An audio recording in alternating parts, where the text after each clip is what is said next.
Well, hello there, and welcome to the weather update. It's December 21st, 2020, the first day of winter. Looking at still some snow on the ground and some Christmas lights, but a lot of clouds in the sky, unfortunately. A lot of clouds. We're doing just junked up skies yesterday, today. Yesterday was a little cold. We had a little light snow and a little light rain. Didn't really amount to much today. Just tons of clouds around. Just junky is pretty much the name of this pattern, which kind of sucks. No nice blue skies and not much sunshine, which is kind of gets you down. You know what I'm saying? Taking a look at some of the current, you can see there's a little light rain off to the west. We may see some of that tonight. Let's look at some of the observations across the area. That's a little too close. Let's see what we got out there. Oh, it actually dropped to 30 in West Hampton, but here in Nassau County, we're 39 in Carl Place, and it got pretty mild today. We're going to look at the high temperatures today and see what the high temperatures were across the area. Historical, let's go to the actual high temperature here. We're not looking at the station plot. We're looking at the high temperature. So we'll see what we got here. So we got into the mid 40s today, 45. It looks like in Carl Place, 45, 43 at Farmingdale. Islip hit 43. So yeah, it was kind of a mild day across the area. Let's see what the lows were. Let's see what it got down at West Hampton, 29. Not that cold. Not that cold of a day at all. So let's go take a look at the models and see what's going to be happening here. Because we got an LLJ event, as you know, that we're going to be dealing with for Christmas Eve. Yes. Let's first start with the upper air pattern. And actually, we're going to pull this out to the North American view on the upper air. So let's go ahead and look at that. So you see a little trough across the area here. That's going to bring a cold front through tomorrow. Hopefully cool things down a little bit later tomorrow. And then it gets warm, very warm, with a huge shut. You can see that LLJ, Christmas Eve. Look at that, with a deep trough in the upper Midwest there. And that storm track off to the west, which means we'll be getting rain. And behind it, it'll cool down a little bit. Then another little wave comes. And another little wave comes. And another little wave comes. So you get all these little waves here, but you don't see any real Arctic air connections going on, unfortunately. Maybe a little bit with this one here after Christmas, but other than that, staying not that cool, Let's get the European here. Probably similar idea here. There's that deep trough again. Huge look at that. LLJ coming right up from the south there, up the east coast. Cools down after that, and then we get another storm offshore. You still got this pattern here with the you don't really have a good cross-polar Arctic flow, so no real bitterly cold air, unfortunately. I know one of my viewers hates the cold. I know you don't like the cold, but it's supposed to be cold in the winter. It's not cold in the winter. It's not good. So let's look at the surface. So here we go for tomorrow. You can see here on the surface map, we got a little light rain, just a little bit of light rain, possible over New Jersey in the morning, and then drier hopefully by the afternoon. Maybe we'll actually see the sun, maybe, who knows. And then here comes this weak high pressure system building in. Wednesday, it's already cresting, and we're already getting the cirrus probably rolling in by the afternoon.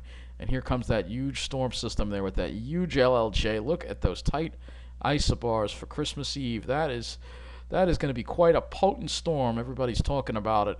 It's going to be a squall line on Christmas Eve, which is crazy. And then behind it, it will turn much colder later on Christmas Day and to Saturday, and hopefully get some cold weather. Maybe we'll actually get some sunny blue skies before the next system comes in on us on Monday and Tuesday. With that, that'll be the next system. And then there's another one after that, and another one after that. You see the idea here. You keep getting these small little systems here. So let's take a closer look at our area. We'll look at that storm here for Friday, because this thing looks pretty potent. I mean, Christmas Eve, really, Thursday night into Friday. We stay dry Christmas Eve day, but then I think after, say, 9 o'clock, we start getting wet and get some heavy rain across the area there. It looks like a pretty potent cold front that's coming through. And we're concerned about the winds. We're concerned about the heavy rain. We are probably going to wash away all the snow. So So much for White Christmas because the snow will probably be gone after all that rain. Let's see how much total rainfall it gives us. Yeah, it could give us an inch perhaps of rain, so that's pretty significant there. And if we look at the wind again, this is the other concern that we have, is the very strong winds that are going to be ahead of this cold front. Look at that LLJ, which is a low-level jet coming right out from the tropics, literally going to be racing right across Long Island there, and it could give us some pretty strong winds.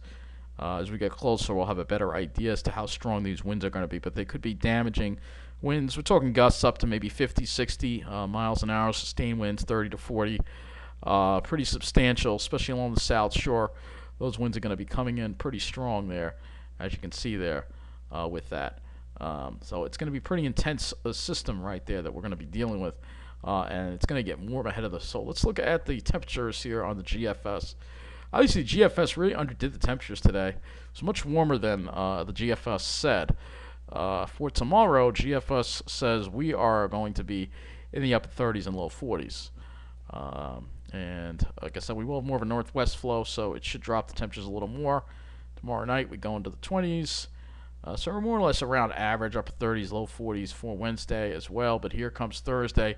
Warm air comes surging into the picture, rising well into the 50s, well into the evening. In the middle of the night, it'll probably be near 55 to 60 degrees with that LLJ racing in, and then the front comes through by morning, and temperatures drop through the 30s throughout Christmas Day.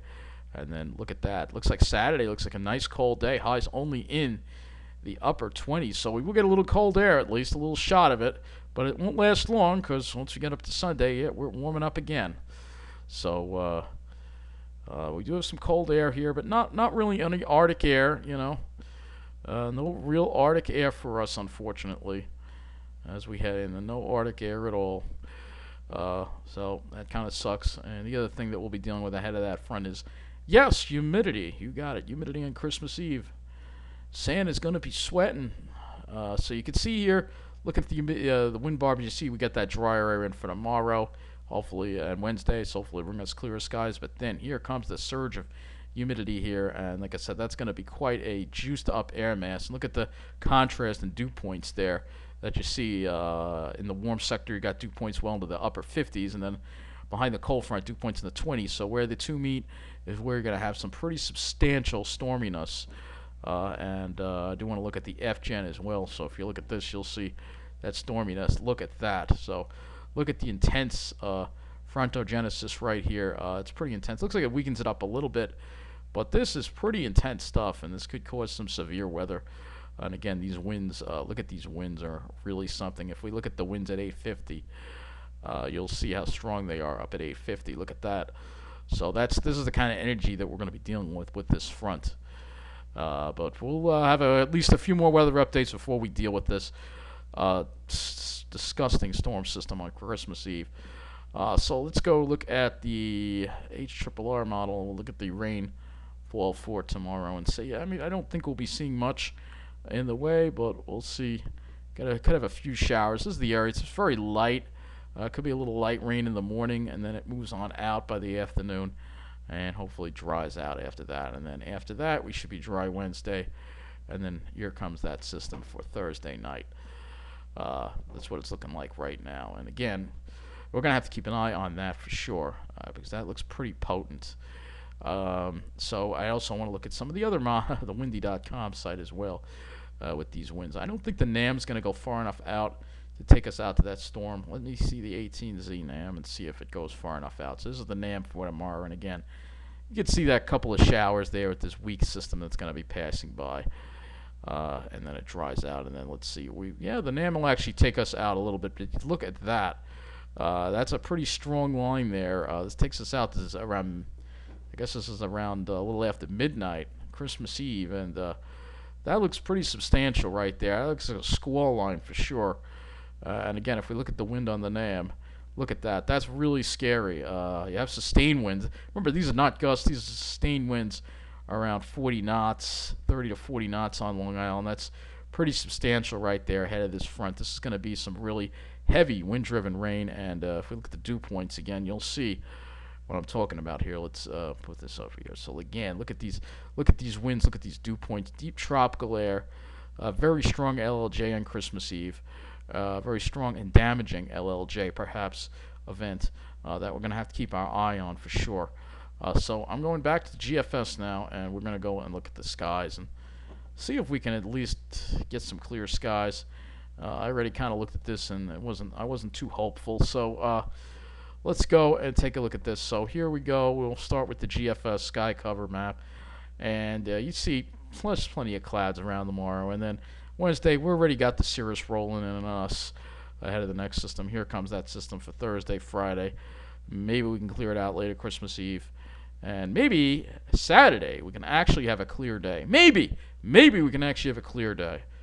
Strong enough cold front to hopefully move some of that junk out, because once that's gone, we're back in the junk again, and we'll have to wait maybe until Tuesday or Wednesday to clear it out again.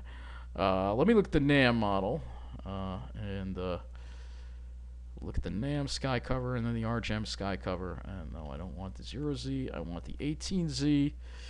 So here we go. So here's the 18Z NAM, and you see starting off a lot of clouds.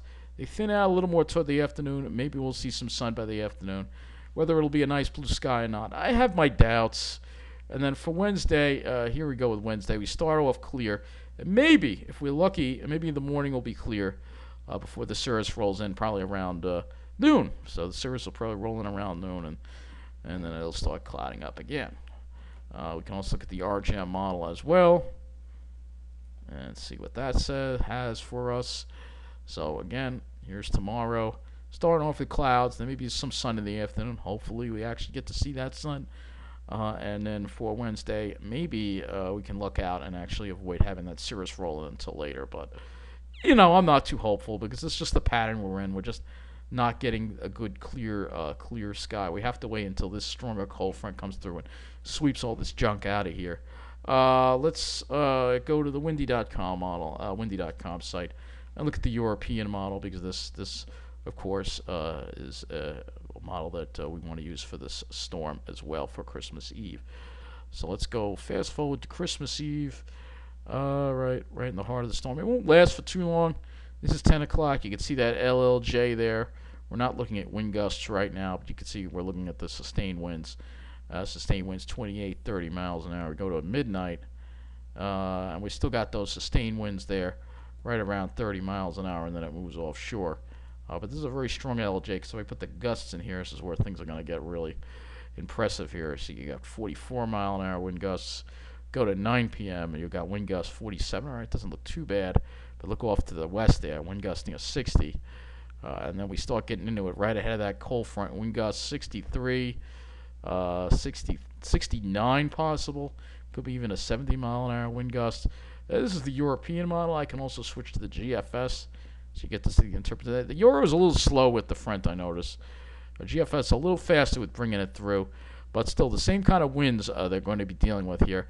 This is what it's like ahead of the front. So you can see here in the warm sector in the LLJ, you got winds gusting to 60 miles an hour right ahead of that cold front. And that's what you're going to have, is that severe weather threat that we're going to see. And also if we look at the rain, you can see, look at this. This looks like a good old squall line here for Christmas Eve. So we're going to have to keep our eye on this. Obviously, it's not going to be a nice Christmas Eve. It's not going to be a nice Christmas Eve at all. I'm sorry, folks. You know, this year just has to continue to suck. And what else is new? We can't even get the weather to cooperate on Christmas Eve. We've got to deal with this. So I'll keep you posted on the storm. You have a great night, and thanks for watching.